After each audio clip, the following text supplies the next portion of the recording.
Salut, il s'est passé des choses aujourd'hui à la CAN et malheureusement pas que des belles. Alors il y a eu un premier match entre la Gambie et la Guinée, remporté par la Gambie, à la surprise générale si on prend le classement FIFA, puisqu'ils sont 143e. Pour vous donner un ordre d'idée, le Kazakhstan, qui en a pris 8 contre l'équipe de France, est 113e.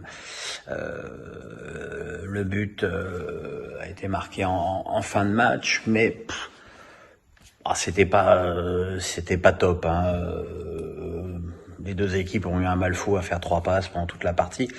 Mais c'est même pas ça, c'est-à-dire que la veille du match, Tom Seinfeld, le sélectionneur belge de la Gambie, s'était plaint des conditions d'hébergement de son équipe, avant d'être repris par la CAF, qui évidemment, cette organisation extrêmement démocratique, ne supporte pas d'être critiquée et contredite. La Fédé a baissé son froc en donnant raison à la CAF, mais je vois pas l'intérêt de l'entraîneur d'inventer ça. Voilà, encore une pierre dans cette organisation lamentable de cette compétition, mais on croyait déjà que c'était suffisant pour la journée, mais alors là il y a eu le pompon. Cameroun-Comores, 137e au classement FIFA, donc des immenses terreurs, qui ont donc appris dans l'après-midi que Ali Hamada, le gardien bien connu en France, ne pouvait pas jouer. C'est même pas le premier gardien, mais tous les gardiens avaient le Covid, et lui, ce matin, il est négatif. Sauf que la CAF a pondu un avenant à l'arrêté en disant que les joueurs devaient être en quarantaine 5 jours, et même que le Hamada était interdit de stade. Alors que des Tunisiens ont joué 2 jours après avoir été déclarés négatifs au Covid. Donc c'est lamentable, quoi.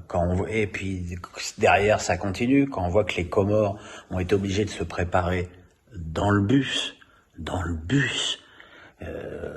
parce qu'ils n'avaient pas d'escorte pour aller au stade et qu'ils étaient pris dans les embouteillages.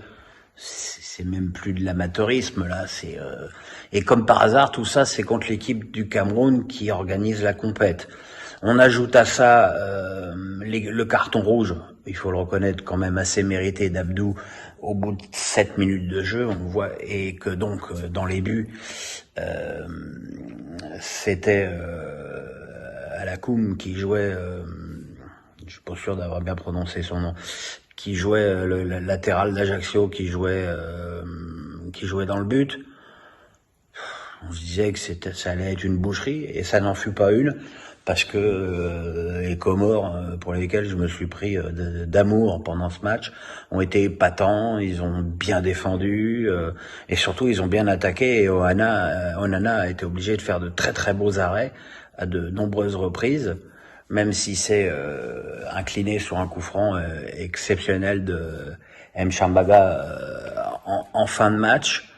Mais le Cameroun, je sais pas si le Cameroun a été aidé volontairement. En tout cas, s'il a été volontairement, c'est plutôt une bonne idée des tricheurs, parce que le Cameroun n'a rien montré. Le Cameroun n'est pas organisé. Le Cameroun n'a pas de plan de jeu. Le Cameroun repose sur les fulgurances d'Aboubacar, qui a mis son 6e but de la compète, et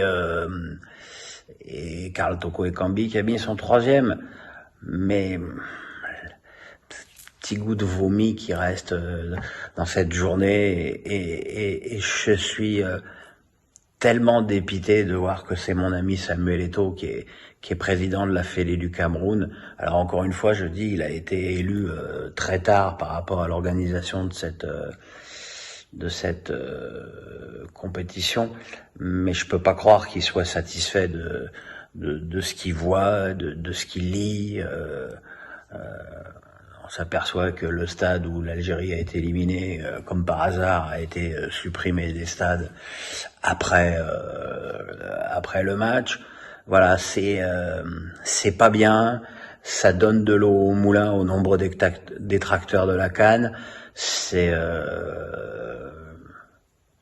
Et c'est pas bien parce qu'il y a des très bons joueurs et que ça devrait être une compétition de haut niveau, sans suspicion. Et je suis désolé, dans les deux cas, ben, c'est pas le cas. Allez, à demain.